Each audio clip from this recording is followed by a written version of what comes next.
Welcome to the Golden Valley Light Railway video platform.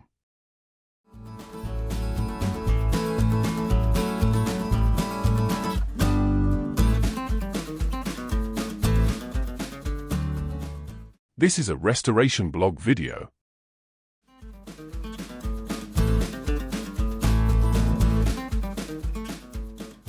Upon the GVLR website there are a series of 6 blog articles about the restoration of Baby Jane. The blogs are easy to find. Search on Google for the GVLR website. When it has loaded, use the blue rolling stock link on the top bar to take you to a page with a list of all the rolling stock items at the GVLR. Scroll down and click the Baby Jane link. At the bottom of the main text, there is a link. This takes you to a blog article. At the bottom of the article, there is a list of separate links to further blogs. The bottom link takes you to number 6. It is from August 2023. From the website you can read it at your leisure.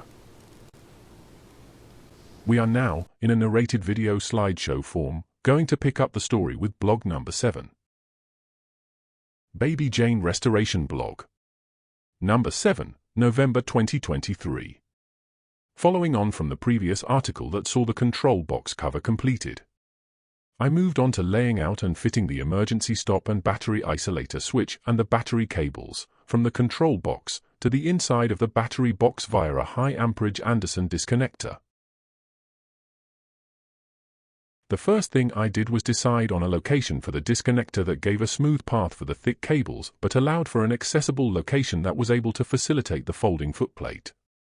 The disconnector was originally where you plugged the batteries into charge, but as we are going to use the onboard charger from the Cushman E-Zego Titan electric truck that we scrapped, it will only be used to disconnect the control box cables for maintenance or removal. I decided upon the disconnector location, and after a trial fitting, I drilled the battery box side to take the bolts to hold the fixed part of the Anderson connector. Here the Anderson connector can be seen, the socket part attached to the battery box with bolts. Its cables leaving the battery box through more drilled holes. The cables of the plug part, which is connected, can be seen entering the control box. With it fitted like this, it can be disconnected and the entire battery box removed. This is how charging would have been done down the mine. There would have been multiple battery boxes, and when you needed to recharge you went to the charging station and just switched over to a charged battery box by sliding the whole box off and putting a fresh one on, connecting the run-down one up to charge before you went back to work.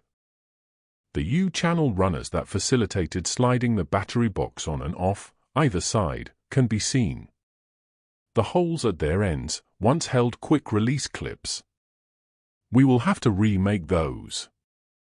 I have found out that the battery box Baby Jane has is probably not the original one it had from the factory when new. Although it looks similar and performs the same, it is dimensionally different to what is shown in the BEV brochure. It is longer and not as high, as there is little or no gap between the battery box and the control box, and it overhangs the front buffer plate.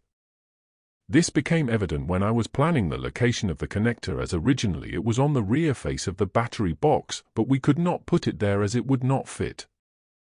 There was, however, enough room on the rear face of the battery box to add the emergency stop and battery isolator switch that I fitted next. It can be seen in these images. It is fitted inside the battery box with the actual operation lever easily accessible on the outside with the other driver controls.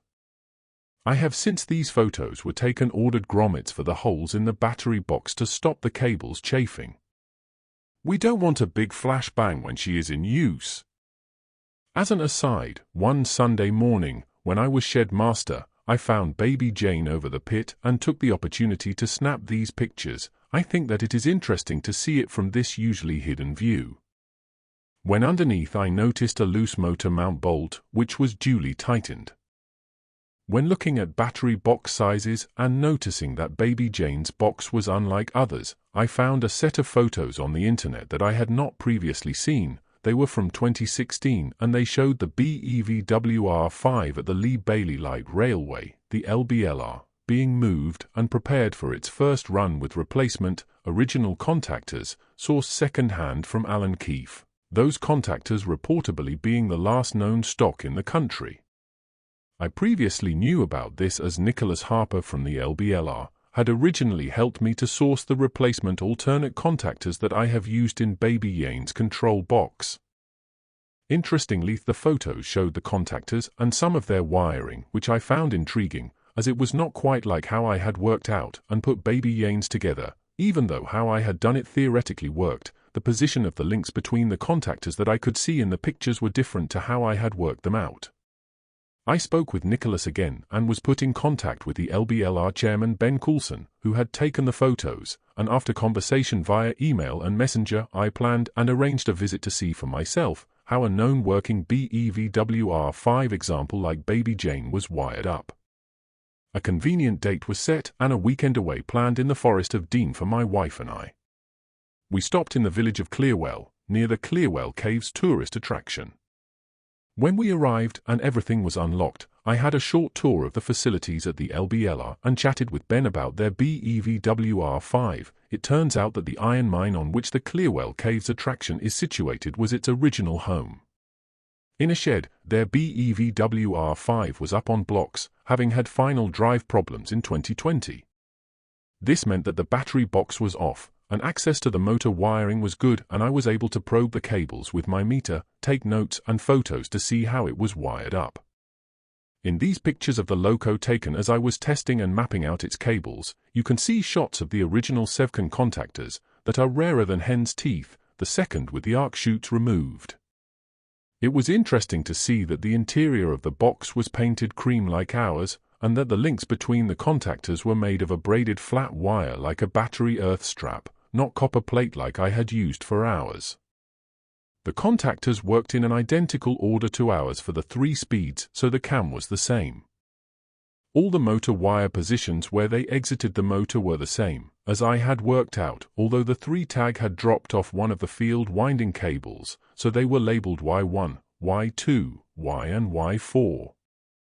The link positions and the Y cable contactor positions were noted on a sheet I had prepared. The R1 and R2 cables were positioned exactly as ours, as was the shunt, the battery negative. The position of the cable from the reverser, the positive battery supply, was also noted.